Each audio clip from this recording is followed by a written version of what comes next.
Next guest wants to help you strengthen your connection with your spouse in a unique way by zooming in on a concept that might be foreign to most couples. It's an approach that focuses on the space in between our most important relationships. Psychologist and Studio 5 contributor Dr. Liz Hale joins me to explain. So good to see you, my friend. Thank you. This is the first time we're in the studio together. Yes. We connected a few times during my maternity leave, but good to have you here. To see your kiddos again. Here, I know they're growing. You got to come back. That Boston's filling out day by day. Aww. I'm intrigued with this topic. I don't quite know what it means, and I think that's why it's so intriguing. Explain the space in between. You know, and wouldn't it be great if instead of the 3 R's in school that we had 4 R's, so reading, writing, arithmetic, and relationships, because there is so much to them, and yet we're expected to be married and be happy, and yet who really teaches us how to do this? So the space in between, I learned from 2 colleagues of mine who are married and marriage therapists. You know, think of 2 stars in the galaxy, you know, in the night sky. It looks like there could be empty space between these 2 stars, but there's not, just the opposite, right? It's this very rich, powerful energy. It's the same thing between 2 people, whether we are married or in a working relationship or we're siblings. There is this energy between us, and that's where we live, is the space in between.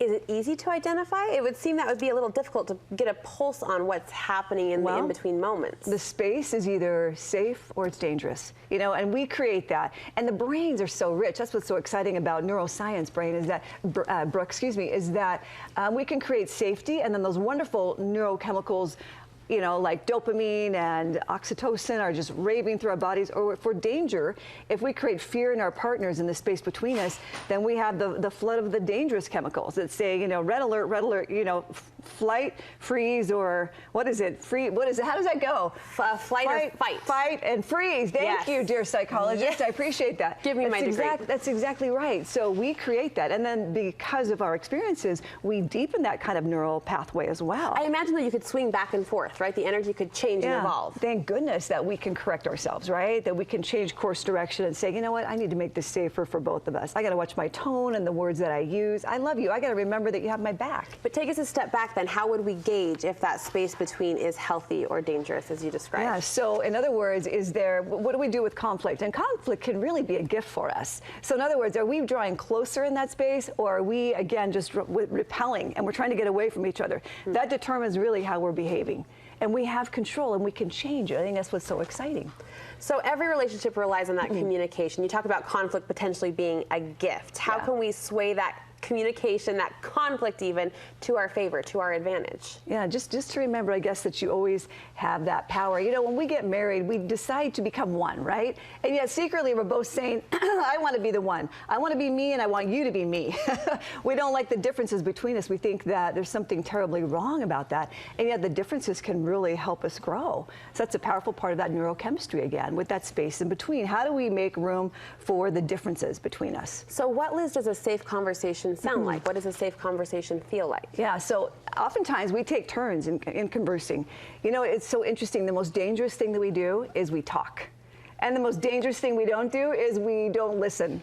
So when we take turns being listened to and the listener, then we're going to get somewhere. You know, if we can stop from interrupting each other and just understand the perspective. We don't have to agree with it, but at least we say, oh, I'm starting to understand. So what I heard you saying, even if it's mirroring back, okay, so I'm starting to get your perspective, and tell me more about that. That's how we create that safe chemistry and that space between us. You caution couples against judging. How can judging get us into trouble? Yeah, it does. You know, unless we're in a competition like the Olympics or some other sporting event, our partner is always going to feel disrespected and disliked when we're judging them. So unless they're asking for critique, we keep it to ourselves.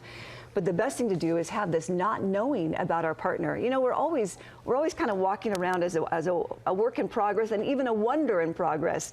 There's so much to us. We have our own galaxy within, like the stars do.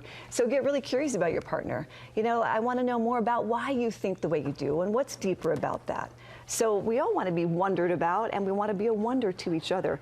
I was talking to a couple just last night, and his infidelity recovery, and she said, well, I thought maybe I just became less interesting to you because I stopped working to take care of the kids and stay home. And he goes, oh, that's not it. He goes, our disconnect happened because I was not feeling safe with you. You know, you would be angry, and I just wasn't safe. I wanted to stay away. So he does anything he can to be away from home. So there's a lot of misunderstanding about what makes us attractive or sexy or appealing. You talk about that curiosity. Can that benefit even a couple that's been together for 10, 20, 30 years to get curious about their partner? Because we're always evolving, like you say. Yeah, and we think because we've been together that long that we know each other so well. And we do know. We know each other's favorite foods or movies or what we like to do to relax. But there's still so much within us that is just waiting to be discovered, and we want to be wondered about. So ask deeper questions. As we look at the space between us, a lot of people would identify that as maybe the differences between us. You say an open invitation to accept those differences can make or break a marriage. Well, think about just the world at hand. We have hot, cold. We have just all these opposites, right? High, low. We chose a partner because of their opposites, believe it or not, and now we want to make them just like us, right? And we get threatened by the differences, and we judge that those are bad. So if we can learn to accept the differences, man, we are just going to be well ahead of the game. That is just so good to have differences and get curious, like, what? Help me understand that a little bit more. Having that I don't know mind is such a key. So many ahas from this conversation. That conflict can be a gift, right? The differences are what drew us to that partner in the first place. We have so to embrace those. And just a challenge to analyze that energy. I like the star analogy. What's happening in between? What's going on between us? Yeah. I like this topic. Yeah. Thank you, So Liz. you're so welcome.